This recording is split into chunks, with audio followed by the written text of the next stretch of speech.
Hello, I'm John Frith. Welcome to this video on YFC Codicil itself.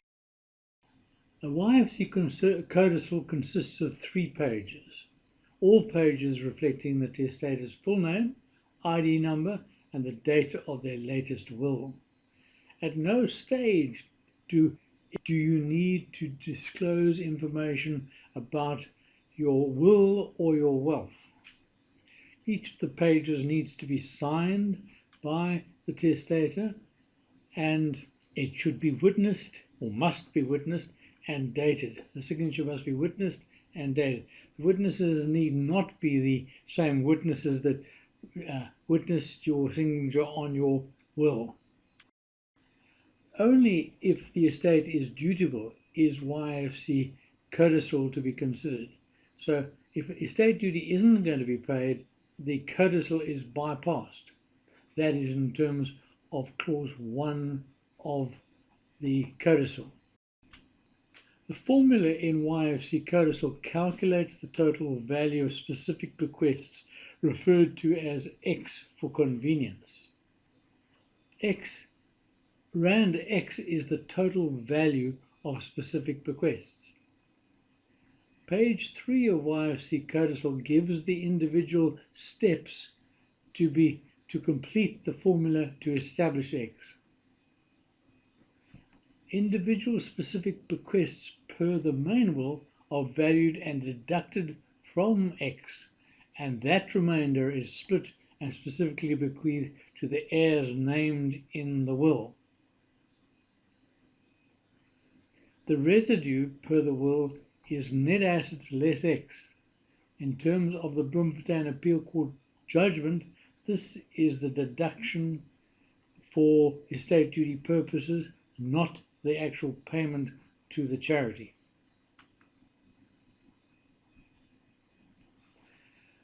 Where YFC Codicil comes to the party is that most people wouldn't know how much to leave in as specific bequest to have a residue that will fit their wants.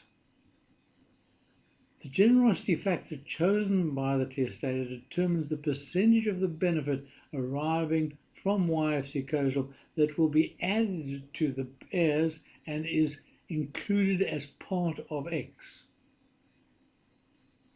Choosing a generosity factor of 100 leaves heirs with exactly what they would have received from the standard will. All the benefit of YFC Codicil going to the charity named in 1.2. Or should that charity not qualify at the date of death, to a qualifying charity similar to that one identified by the executor. The generosity factor is chosen by the testator. Paragraph 2. Some wills allow heirs to choose assets to meet the value of their inheritance. So this paragraph obviates those complications with regard to charities as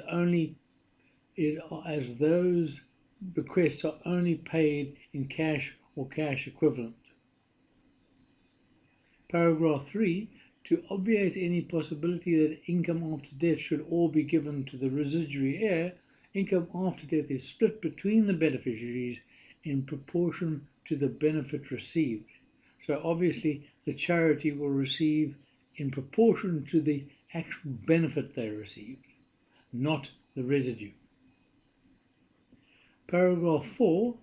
This is the approval of a 15% of what heirs received as a YFC Codicil fee.